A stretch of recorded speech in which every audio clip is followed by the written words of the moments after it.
So what are some factors that limit growth in up-and-coming countries? So when we think about a developing country, a third world country, why do some countries develop quickly and go from, basically 0 to 60 in 10 seconds or whatever, where other countries just seem like they're always limping along. They're always developing. They're always third world. So I'm going to tell you some of the reasons for countries not being able to develop.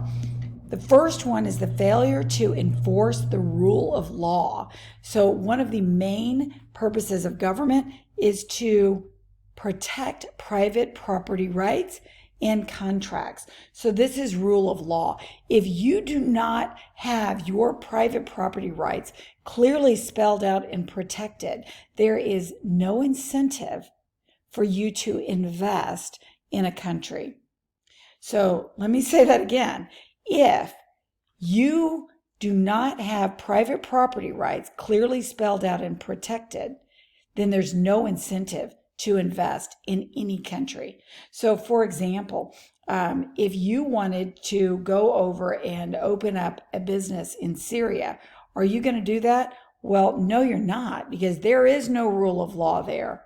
Private property rights are not enforced. It's basically whoever has the bigger gun gets the private property. So failure to enforce the rule of law is a big, big problem that limits countries' development.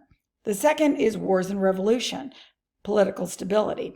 If a country is fraught with war and revolution, we can go back to Syria again, who wants to go invest in a country like that? It's extremely dangerous, and once again, you're not protected. The third thing is poor public education and health. This affects worker productivity. So for example, if I was Exxon and I wanted to go drill an oil well in sub-Saharan Africa, I'm going to be very hesitant about doing that because those workers cannot be productive because they're starving. They don't have clean water. They don't have enough food. They're not healthy. So that goes back to why do we, the United States, care so much about the health of people in other countries? Why do we care so much about figuring out cures to diseases that we don't have here?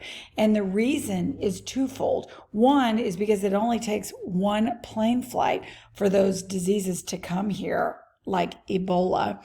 And the other thing is we have investments in other countries that we want to keep safe, mainly our military people. If we're going to be sending our military forces to foreign countries, we want them protected from those diseases there. In addition, if everyone in the world is more healthy and literate, they can read, they can write, they can do basic math, then the economy of the entire country goes up. So you've heard a rising tide lifts all boats. That's what we want to do here. So it is important that everyone get a basic education and be healthy.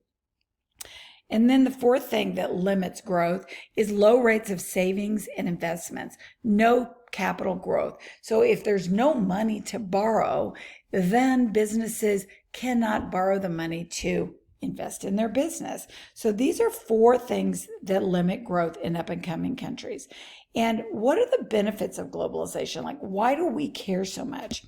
Well, globalization is defined as the process of countries becoming more open to foreign trade and investment. There's two types. There's foreign portfolio investment. This is the purchase by an individual or a firm of stocks or bonds issued in another country. So this is like you're just dipping your toe in. I can buy something. I can buy a stock or a bond in another country, but I stay right here. So it's like light investing, all right? But then there is foreign direct investment. This is the purchase or building by a corporation of a facility in a foreign country. So if this is dipping your toe in, this is you're all in. You're jumping into the pool here. So this would be like Exxon going over and building a facility in a foreign country. That's foreign direct investment. And to close this part out, globalization and growth are positively associated. So as the world becomes smaller and companies start investing in other countries, then we should see an uptick in all of these things, and we'll see the third world countries start to grow, and that's good for us, because if everyone is doing better, then that means that the United States, we don't need to spend so much money on developing cures for all these weird diseases, because these people will be developing their own cures. So we want everyone to be developed. We want everyone to come up to our level. That is a good thing. So on that note, we're going to end this section, and in the next section, we will begin to talk about aggregate demand and aggregate supply.